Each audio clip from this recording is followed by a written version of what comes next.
welcome to We Are Better Together, the channel created to put the value back into relationships. I'm your host, CRJ. Let's get into it.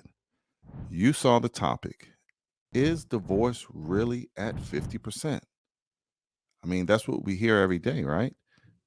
I'm thinking about getting married. Don't do that. You got a 50-50 chance you'll end up in divorce court. He's going to cheat, girl. Don't do it. That's what we hear day in and day out.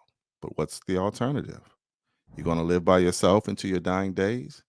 No kids, no family, you and your cats, the crazy lady that no one goes to get candy from at Halloween, the guy who yells at the boys for not walking on their lawn because he's by himself and he's grumpy? No. We are better together because humans are better together, and life is more fulfilling when you have someone to share it with. But it's all this scare. 50-50, don't do it. Flip a coin, it's not going to work. I want to share an article with you that I read, and the findings are from the CDC. You remember that place that we kind of followed every day for the last 2 years? Where they asked couples that got a divorce, why did you get a divorce? What happened? Why didn't it work out? 46% of divorced couples say this was the number one conflict in their relationship.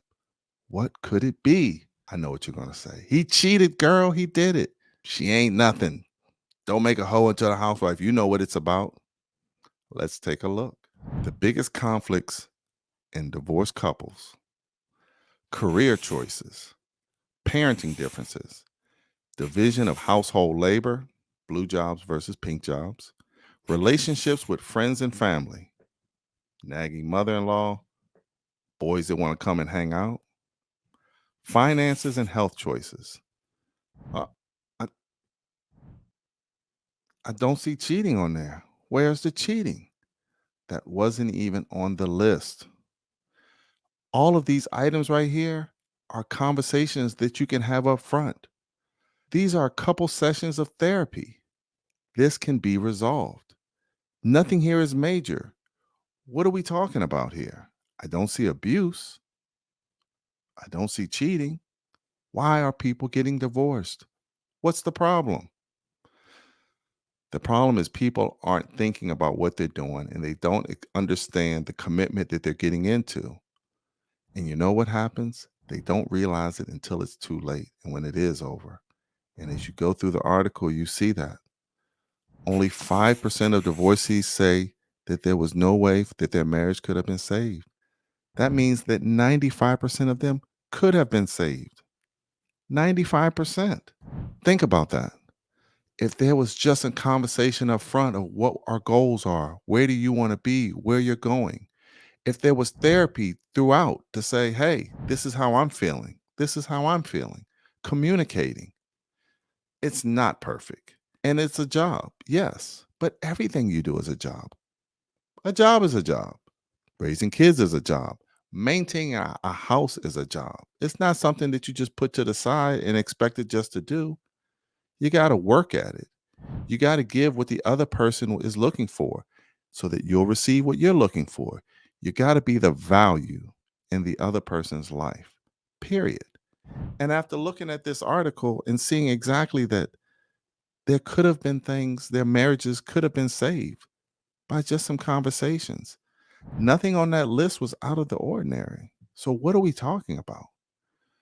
We're talking about the value being lost, and we're talking about an entire generation that's going to be lonely, period.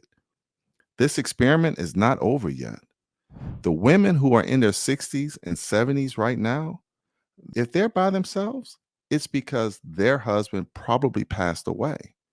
A woman who was born in 1950 was not walking around snapping her fingers saying, I'm independent, I don't need a man in the 70s when she was in her 20s. It didn't happen. So the women who were born in 1990, they're only 33. The experiment is not over. And guess what?